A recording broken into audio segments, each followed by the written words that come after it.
Hi guys, so I just literally finished watching the season 3 finale of Game of Thrones. Just so you know, I'm a huge fan of Game of Thrones. I've watched all the seasons each year as they've come out. I've read all the books up to a Storm of Swords Part 2, which I read especially in preparation for this season, and I'm really glad that I did that. Just let you know that there will be a hell of a lot of spoilers in this review because I'm going to review the whole season. Um, so yeah, to start out, I'm gonna say that in the final episode of this season, I thought certain things were gonna happen to correspond with the book. But what actually happened is because they ran out of time, whatever they can only have 10 episodes per season, they they left certain things out, and I think those are gonna be the next focus of season 4. So I think that season 4 is gonna be like, it's gonna have bloodshed, death, people dying. I don't really want to spoil what happens, so I'm gonna try not to. I'm gonna have to keep a memo for myself. My memory is horrible. But yeah, okay. So I actually have the Wikipedia page for the point of view, like the POVs in A Storm of Swords, which obviously correspond with season 3 of A Game of Thrones. So I'm gonna be talking about each character's arc and stuff like that. Okay, so first we have Arya. And I think Arya was really interesting in this season. I think her story was really well put across, in that you really see her become if you see her in season 1, obviously she's a lot smaller physically and she's much more immature. And in this one, I think she really begins to feel the heartbreak and the loss, and she really begins to have this sort of sense of not really um liking what's around her. I think she really begins to understand, because I think the interesting thing about Arya is that she's always felt out of place in her family. Like, she's extremely highborn. She's the daughter of Ned Stark. She's the daughter. She's the daughter of Catelyn Tully. So she has a lot of privileges, a lot of advantages and stuff like that. And even though she's always seen herself as the black sheep sort of thing, I really think that she that did not prepare her for what was really out in the real world. And I think now she's really understanding that it doesn't matter how much of a tomboy she was back in Winterfell, because this is the real world sort of thing. And I felt that she thinks there's such a great sense of injustice in the world, but at the same time, because she's a kid. I think I'm not sure how old she's supposed to be, like 12 or something, I'm not entirely sure. um she does have all these sort of selfish desires to get revenge and stuff like that, which I completely understand. Her father, she pretty much watched her father being murdered. She saw her brother Rob being paraded about, his head, his body paraded about and stuff like that. She saw she heard about her mother dying. She saw all the injustices at King's Landing, and I think that really she feels extremely lost, and I think she's just kind of going with the flow. But I think that despite all the tragedy that happens, that she's using that desire to get revenge as a purpose in life sort of thing. Obviously, I've read the book, so I do know where she heads off to and what she does. But you can really see that this whole killing mentality that she has now really is beginning to form a part of who she is, and her personality. I mean, in the season 3 finale, you see those guys around the campfire talking basically crap about what happened at the twins, and she, even outwits the Hound by getting his knife from him. Um, she what's the word? She plays the people at the campfire for a fool sort of thing. And she's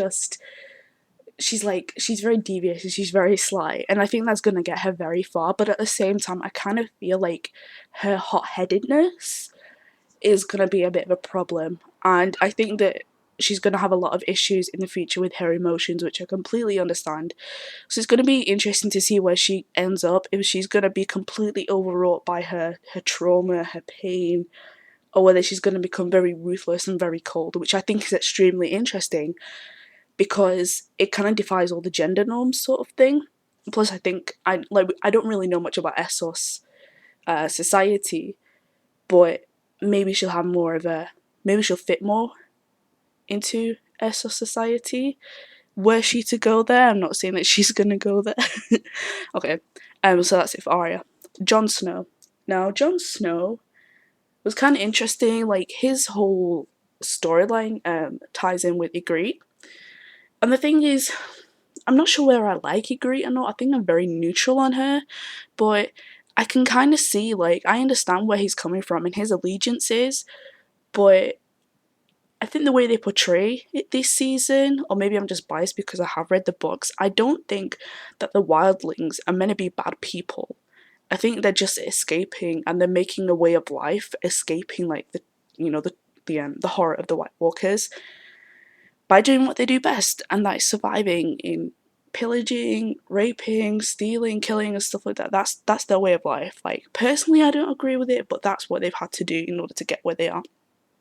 And I hope, I don't know, like my view of the wildlings is very subjective, but I hope the way this show puts them across is very objective. I'm not entirely sure. Like, because I've read the books, I kind of have like a preformed opinion, so I can't really say whether the show is biased or not when it comes to, how the wildlings are conveyed on screen.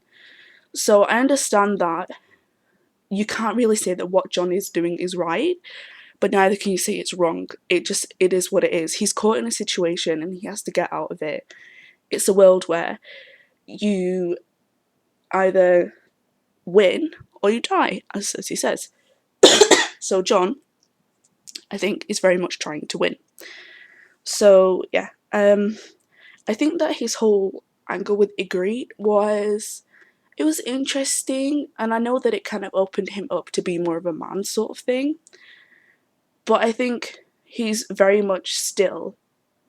I think that his teachings, I think what Ned taught him about integrity and honor, even though Ned's integrity and honor did get him in trouble, I think you can really see it in Jon, which is why he basically turned on Ygritte.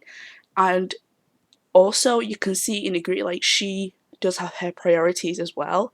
So it's good, like, to see that she wasn't like running around after him like, oh Jon, sorry, I'll come and join you on the Night's Watch and stuff like that. Like, as you saw in the episode that just aired, she literally shot him like, I don't know, 3-4 times, whatever, and he ran off to Castle Black. So I'm very excited for what's going to happen next season, because I do know what happens, like, in the book, because in the book Jon's story doesn't end there. Like, certain things happen after that, which I think is going to be a major focus of next season, which is going to be another point of death and gore and stuff like that. I'm not really going to spoil what happens, but yeah, I'm super excited to see that. So yeah, pretty much I do like Jon. He's interesting. I think, I don't know, it's hard to like him, but it's hard to dislike him at the same time. Like, you have to just, like, you have to form your own opinions on what you think he's doing is right or wrong, I think. So yeah. Tyrion. Now, admittedly, it's been quite a while since I read the book, and since it's been like 10 weeks since I watched the show. Like, it's been like 10 whole weeks sort of thing. So my mind's a little bit foggy and I have like terrible memory anyway, but I feel that Tyrion in this season was very subdued. Like, I think his presence sort of thing in the other seasons, in the other books, is a lot stronger, and he's much more like sassy mouth sort of thing. And to be honest, I'm not really feeling Shay. Like, I know a lot of people are like, oh my god, Tyrion and Shay, oh my god. But I just don't feel it. Like, I really do enjoy Tyrion as a character, but even though his perspective is extremely interesting, and I love getting to see the sort of Lannister King's Landing side of things, personally, he's not my personal favourite. That's just my personal opinion. Honestly, my favourite character would probably be Daenerys, or, and I know a lot of people are gonna like give me thumbs down for this, Daenerys or Joffrey. and Joffrey purely because he's hilarious. He's a hilarious character. Like as a person, he's horrible, but he's a hilarious character. So yeah, like while I understand that Tyrion is a fan favorite and he's George R. R. Martin's favorite as well, um, I just feel like I wasn't really feeling him this season, and I think one of the reasons for that is pretty much because I think that Shay really ruined him. And I know that's a really horrible and harsh thing to say, but I think so much of his story was focused on Shay. It was kind of like weird. It was split like between his duties, sort of thing, like as a Lannister. Sorry, there's like someone outside my window being wonderfully noisy at 3:20 in the morning, which is always great. But I'm doing a recording, and I've never heard this noise before. But yeah, basically, so I think his story is split between his love for Shay sort of thing and his duties at King's Landing. And honestly, I really like his duties at King's Landing because it gives a perspective into what Cersei's doing, into what Joffrey's doing, into what Tywin's doing, sort of thing. And with the romance, like, because I know certain things that I haven't read the books, I just feel like, oh, I'm just really not feeling him and Shay at all. I don't know what it is about Shay. I don't know what it is about her. Like, there's nothing wrong with her. I'm just not into her, and I don't know why. I think that Sansa is a lot better for him. I mean, in terms of his family line, his reputation, his life, I think Sansa is a lot better for him. And I think he and Sansa can learn a lot of things from each other. I think that Shay, I think he's kind of like, I know it's a really bad thing to say, but if you look at it, I think he comes across as quite selfish when he's with Shay, and I think she's quite selfish as well. Like, obviously, when you're in love and stuff, it's all about, you want to be together and stuff, which I completely understand. But I just don't think they work together. I really don't think, like, I think it's like, I think they're star-crossed lovers. They can't be together. And I think he was very gracious in having accepted his marriage to Sansa. I think he did that surprisingly well, despite all the slights that have been thrown at him this season. So it was nice to see how well he handled things, and I think that it's really been a learning curve for him this season. And I think that he's definitely learning his, like, I think he's always known his place in the world, but I think specifically in this like series of events, he really is beginning to see a lot of things and character in people that he might have taken for granted before. Now he's realizing like, oh crap, it's really that serious. This is really the Game of Thrones that we're playing now. So yeah. Then Jaime. Now I love Jaime. Oh my god. Thing about Jaime is, like, I think everyone has kind of turned around. Like, at first he was like the douchebag, and kind of like Tyrion in a sense. Like, his experiences this season have really changed him as a person. I think he's become so much more damaged.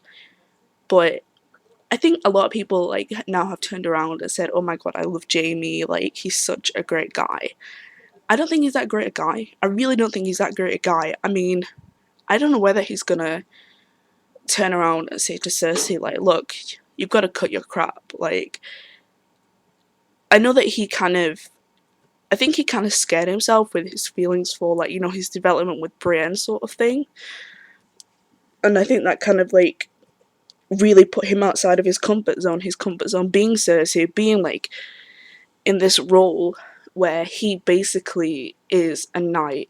And that is all he is. Like, all he wants to be is a knight. He just wants to be in the King's Guard. He doesn't want to be a king. He doesn't want to be a lord. He doesn't want to be a husband. He doesn't want to have all these duties. He just literally wants to do the thing that he loves the most, and that is swing a sword, and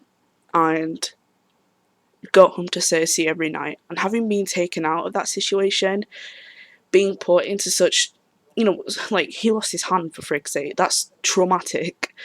I think that really opened his eyes, and I think he saw as well, like, the kind of, like, how I think he gave himself a chance in that, of course, he had to rely on Brienne, but I think he's kind of discovering things about himself where he's like, okay, I actually do feel compassion for other people. Like, he's outside of his comfort zone, his role, like, that he's always been stuck in. So I don't think he's ever had the opportunity to really, have some alone time by himself, sort of thing, and kind of figure out what he's all about. And I think his his time with Brienne has really helped him do that. So I'm totally looking forward to what's going to happen, next with Jamie. I know there's a little bit that extra that happens in the book. I'm not going to say what it is, but I'm very excited for that. So yeah. Then we have Catelyn. I'm not even halfway through this list. Um, Catelyn was interesting. She was basically like the inside perspective for Rob's, like the whole thing going on at Rob's camp, sort of thing. And I think one of the things that really got me this season was like the whole like little story with Jon Snow. Now that doesn't happen in the book, she doesn't say that, but I kind of feel like I think it was really good, like, because it gave her so much more like depth, and I kind of felt like I felt really bad for Kat, and but then I kind of think, well, it is your own fault, Kat. Like, she she's one of those characters where you kind of feel sorry for her, but then you realize that even though she's meant to be like a good guy kind of thing, what she does to Jon, what she did to Jon was kind of bitchy. It was kind of really horrible. So yeah, so I really enjoyed that they added that in the in the show. Like, I don't think it's gonna provide an extra storyline arc. I think it's just literally a bit of extra character padding, and I think it makes her more like visceral and more real, sort of thing. And I don't know whether that's actually true. Where Jon was sick in the book and stuff. Um, I don't know whether that was actually true, but I think it kind of like added a bit more to her tragedy, where it's like, I think she wants to be a good person, but she just keeps screwing up and she can't stop screwing up. And it's kind of like, I don't know, I think she's kind of like, she wishes that she could be able to be a nice person, but she's just not. And I think, I don't know whether she's going to ever accept that she isn't really all that great as a person. Like, I I think she's got a good heart in her, but just some of the things that she does, like, were kind of selfish. And I think she does come across as a bit childish like that. So, yeah. Then, of course, the whole thing with Rob. Now, I loved Rob this season. Loved Rob this season. I always love Rob. I have such a great love for Rob. And I just felt like you see him like transform from like this like little boy in season 1, like with his curly hair, swinging his sword around, laughing with his brothers, to becoming a real man. And I just had like, I know the Starks often portrayed to be the good guys, but they're really not. Like, no one's gonna abide. But I felt like, because I love Ned. I do love Ned because I love Sean Bean, but I love Ned. I I really loved that he had his father's like honorable streak inside him. So that was so sweet to see, like, especially with Talisa when she was pregnant. Oh my gosh, like at the wedding feast when she was like, "Oh, I've got the name for the baby." And he was like, "Oh, I think a king should have, or a father should have, some say in his son's naming." She goes, "What about Eddard Stark? Wouldn't you like to teach him how to ride?" And the look on his face, it was like, oh my god, like, it was like,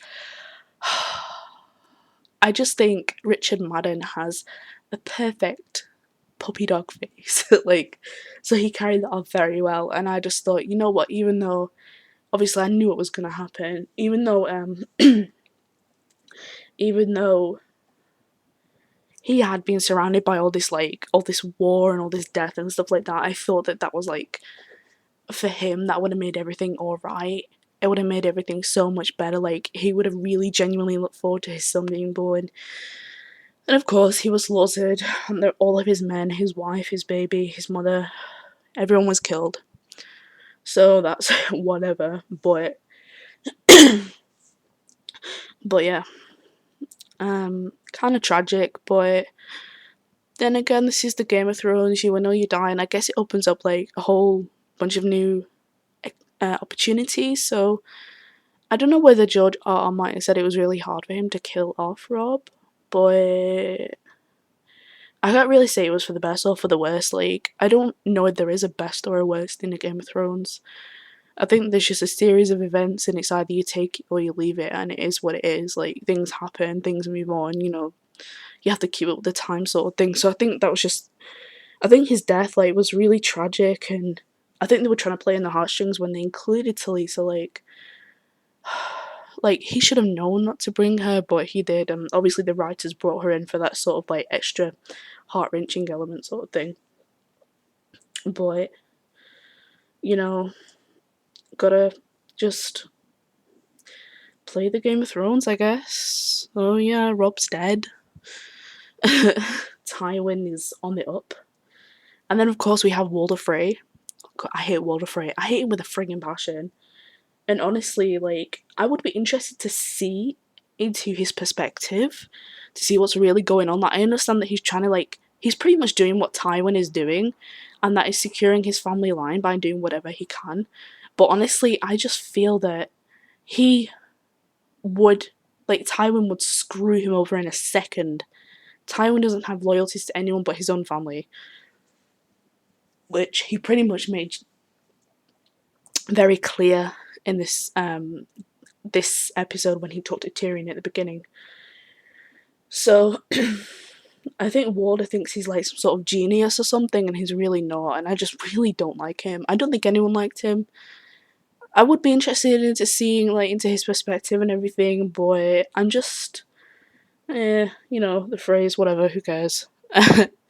So then we have Sansa Stark. Now, I really like Sansa. I feel so sorry for Sansa. I think she's just kind of one of those people that is just there. She's kind of like just caught in the midst of circumstance. Like, she's caught in circumstances, and there's not really anything that she can do. And obviously, I think the way that they played out her plot line in book 3 into season 3, I think they incorporated it really well. Obviously, it's not over yet because certain things happen that will be shown in season 4, which I'm so excited about. Again, it's going to be another reason why season 4 is, like, packed full of action, and it's really going to, like, ramp up things and stuff like that. But I felt that with Sansa, even though I think it was more like, I think her aspect was more political than anything. Like, seeing she would get married off, and then this whole, like, business with the Tyrells and stuff like that. So I think she was just there to kind of show off the Tyrell side of things. Obviously, because she was close to Marjorie, and she had this whole thing with Loras going on.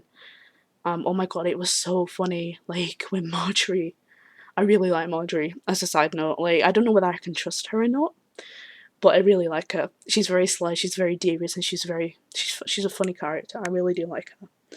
But with Sansa, like, I felt in the last episode that we just watched that she really, like, came into her own, and I think she's really kind of starting to enjoy Tyrion's company. And then, of course, she found out that the Lannisters basically killed her brother.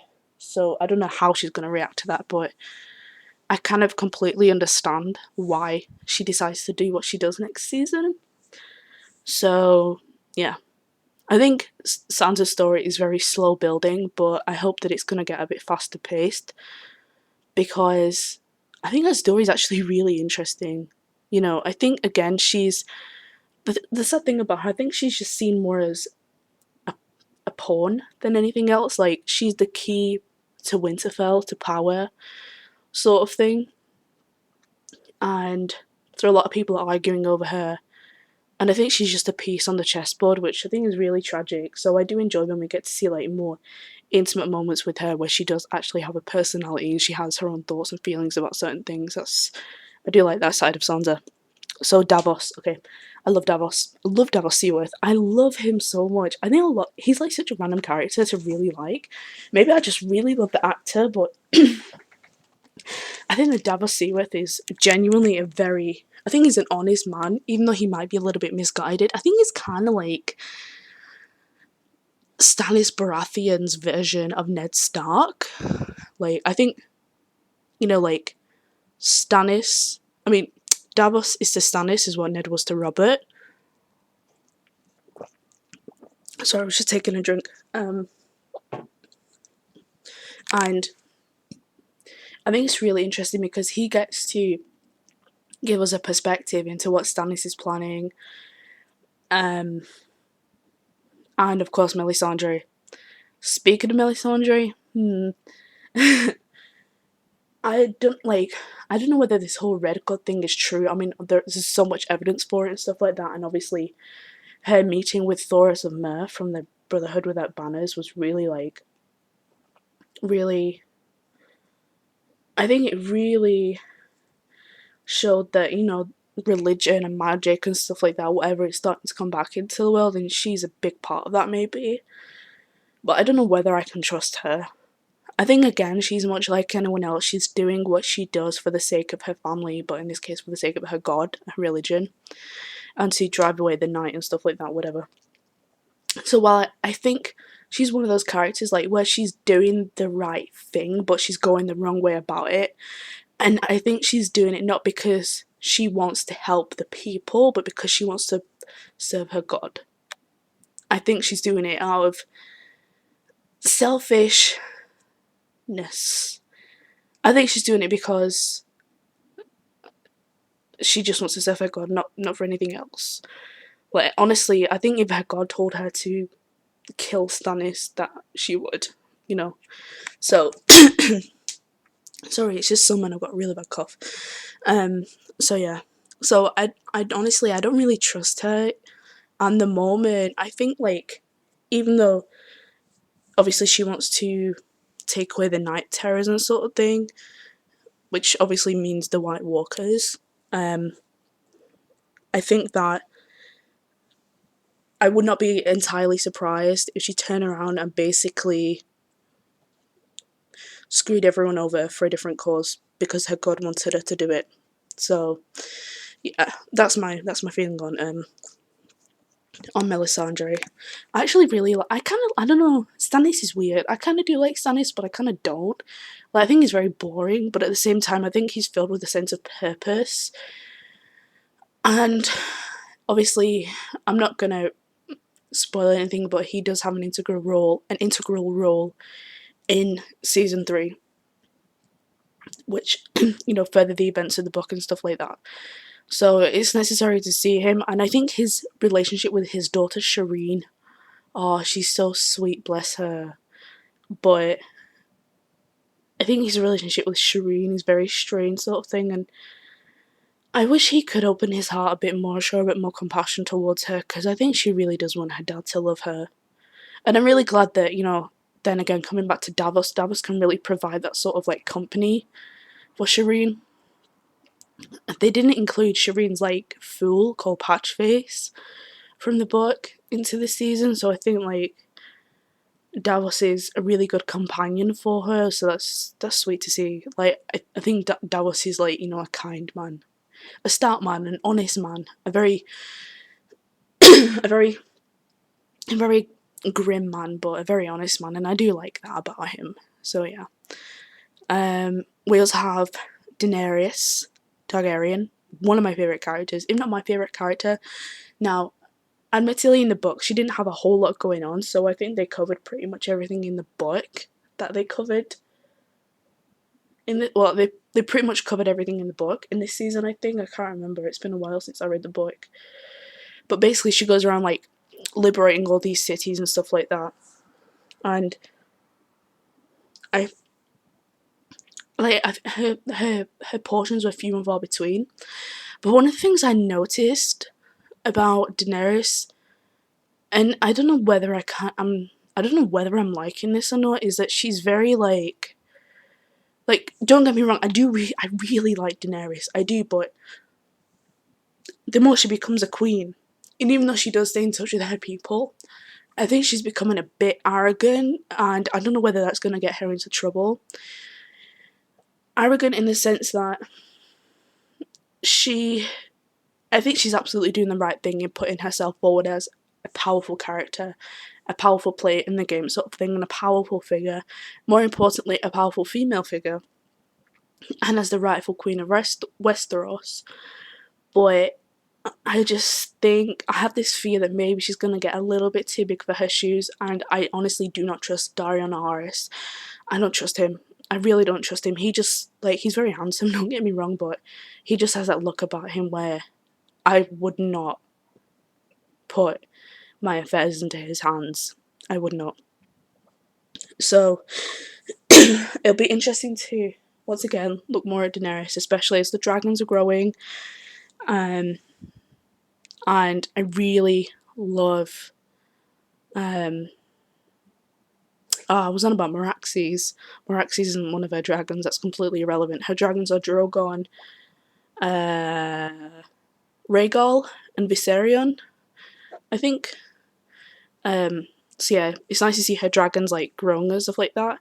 And the CGI in the dragons was actually really good. They did it really well this season. It was really great. Um, so yeah. As for Jorah, I love Jorah so much. Oh my god, I love Jorah. Even though I know like what he does and stuff like that, but I do love Jorah.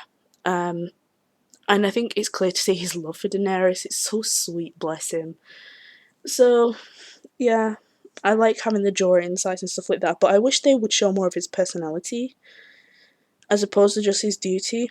And then we have, of course, Barristan Selmy, who in the book he was called Austin Whitebeard, and he had this like companion, like this server guy called Strong Belwas. I love Strong Belwas, and they didn't include him in this season, which was kind of sad. But he wasn't, absolutely necessary considering they pretty much got to the point with Daenerys' story in the show. But it would have been nice to see him. But it was just a little tiny detail. One of the things that they left out, which might have been just an extra nice little background detail, was at the beginning when she nearly got killed by that kid with the scorpion.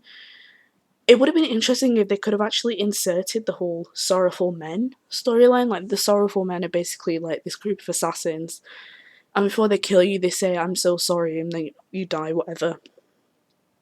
So it would have been really nice just to see like a little bit of lore about them, but I guess I'm not entirely a book purist, but I just love details. So yeah. Speaking of Jorah, actually, Jael Mormont, who was the Lord Commander at the Night's Watch, who's his dad. I love Jael Mormont. Like I've always loved Jael Mormont. It was so sad to see him die. Like when I read the book, when I was reading the scene, I was like, oh my gosh, Jael's gonna die, and he did, and I was like, oh, that sucks. But yeah, I guess that Jorah is like the heir to Bear Island now. I'm not entirely sure. Then we have Samwell Tarly. I love Samwell. Holy crap, I love Sam so much. He's so sweet. And I think this season he kind of came off as a little bit of a coward sort of thing, but in the season finale, like he obviously successfully brought back Gilly, and then he went to Aemon, Maester Aemon, who is Aemon Targaryen, and it would be really cool. Oh my gosh, if Daenerys could meet Aemon, holy crap, that would be so cool. Aemon would have been king at one point, I think. I can't remember the exact story, but he would have been king. And if he had been king, then I don't think Aerys would have been king, and I don't think these events would have occurred, and I don't think the game would be the way it is now. But anyway, but he went back to Aemon Targaryen at the wall, Maester Aemon, and basically they sent out all the letters to everyone in the kingdom to basically say they need help at the wall, because obviously the wildlings are coming, the White Walkers are coming. But one of the really great moments that I felt with Sam, like he's a very sweet, tender guy, but his speech at the end when he was with Gilly, where he was basically saying, he was giving his he was repeating his vows and stuff again, whatever. He was like, I define the realms of men, which means all men, and I just felt like, what, he absolutely hit the nail on the head. And I just feel that if Sam and Eamon teamed up, I can't even speak English anymore, teamed up, then they would be like the most amazing, nice guy superheroes ever. So yeah, I really love even though Sam comes across as quite cowardly, I think that he really does have such a beautiful sense of honesty and what is good and what is right, and that's why I love him. I think he's such a good-hearted guy, but unfortunately I don't know whether it's going to get him killed or not, because pretty much to succeed you have to do what Tywin does, and that is screw everyone over and kill people and backstab people and betray people and whatever. So hopefully Sam doesn't get anything bad coming to him, but I don't know, I don't really see him lasting that long, but maybe he will. So yeah. As for Gilly, I really like Gilly. She's sweet, bless her. That was cute. Now I have Bran. Now, Bran's like this perspective that I didn't really enjoy this season because it was so slow. Like, I just feel like he's like the extra Stark sort of thing, and his storyline is a mystery and it's kind of disconnected from everything that's going on. Like, Arya and Sansa were King's Landing. They saw things going on there. Bran pretty much remained at Winterfell to give like the whole insight on Theon and stuff like that, and now he's off doing his own thing. So I'm interested to see like exactly what this whole thing with the three-eyed raven is beyond the wall. So yeah, and can I say that the actor for Bran completely like, oh my god, he's like a man now. He's really growing, and apparently my friend told me that the guy who plays Hodor had to like wheel him around because he couldn't physically carry him anymore, which is really sad. But it's something that can't be helped, sort of thing. So yeah. So I really love the fact that we're getting like we see more magic coming into the world now with the walks, like the I guess you could call them like skin changes where they can like see through the eyes of animals and stuff like that. I think that's really cool. And of course another sign that the dragons have returned. And that reminds me, like, they never really explain what happened with the red comet from season 2. It just kind of like went away, I guess. Like, it's not there anymore, but I guess that was because, it would have only been there for a set amount of time. Once, now the dragons are born, like, it's not news anymore, it's just old news sort of thing. So yeah. And I think that I don't know, I don't really know what to say about Bran. Like, I think he's very afraid, naturally, because he is just a kid. But I think that, I don't really know what to say about Bran. I really don't know what to say about Bran. Like, I don't think he's one of those characters who's really fleshed out all that much. And I think we need to see more and have more time with him, because we didn't really have all that much time with him this season. Admittedly, his parts in the books, purely because he's not like with the rest of the collective, like, you don't really see what's going on with him. So like Daenerys, he's kind of very much separated sort of thing. So yeah, and then obviously Rickon went off with Osha, and I really want to know what happens there. Like, that was so random. And yeah, so any other perspectives, any other characters? Oh yeah, the whole thing with Podrick was really funny. Like, I really liked him in the books, and I just thought it so hilarious where he basically was like a ladies' man, and he was really good at like getting laid and stuff like that, and it was kind of random, but it was really funny. And it's kind of weird also how Tyrion's job is like,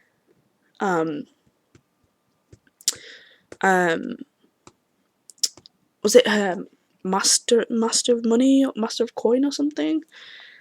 They kind of like, they didn't really focus on it, and that's another side note because obviously Podrick is with Tyrion. But yeah, the whole thing like with the Tyrells, obviously I think they're introducing this. The Tyrells they're a powerful force in the book, in the show, and they're a key force and stuff like that. But I don't think really that they entirely. I think they're gonna give more focus on. I don't know. I actually don't know. Like the Tyrells again, you can pretty much see that they are basically like tools for Tywin. So I think they're gonna remain in the background. I don't know. Like, I loved the scenes with Joffrey and Marjorie. Like, it was so funny seeing Joffrey be like this little tween in-law sort of thing. Like, even though he's a psychopath, like I really do like Joffrey. There's something about him that just makes him so funny. Like when he walked up to Sansa and she was like, "What are you doing?"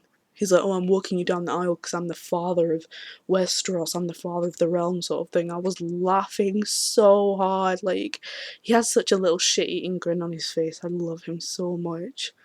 Um, Even though he's a douchebag and stuff like that. But oh my god, like I think he really needs to pipe down because I don't think he understands that, just as Tywin said, wearing a crown does not make him king. Tywin really is the king of Westeros. Like, Tywin runs everything. Tywin fights all the battles, Tywin does all the jobs, Tywin gets things done, whatever, whatever. And Joffrey pretty much just wears the crown, which I think is a suitable situation. I think it's ideal for Tywin. But I think Joffrey's seriously overestimating his place in the world. And yeah, again, I think he's just another weapon for Tywin to use.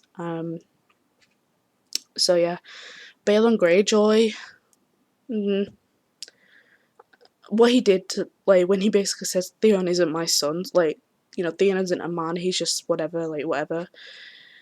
That was kind of douchebaggy, but I love the fact that Asha was like, "Oh, I'm gonna get my brother back." Like, I don't really know much about Asha, like, but I do enjoy the fact that she's really unlike she's like a father in that she's very proud of who she is, but she's unlike her father in that I think she fights for family first sort of thing instead of like her own personal gain, which is really good. As for Theon, I know that a lot of people are going to be like, what? But I really don't like Theon. I really don't like him. Like, I just look at him and I just think of him as a little slimy toad. Like, he's so horrible. And I feel so bad in saying that. And I know people are going to be like, oh my god, you don't like Theon, what the hell?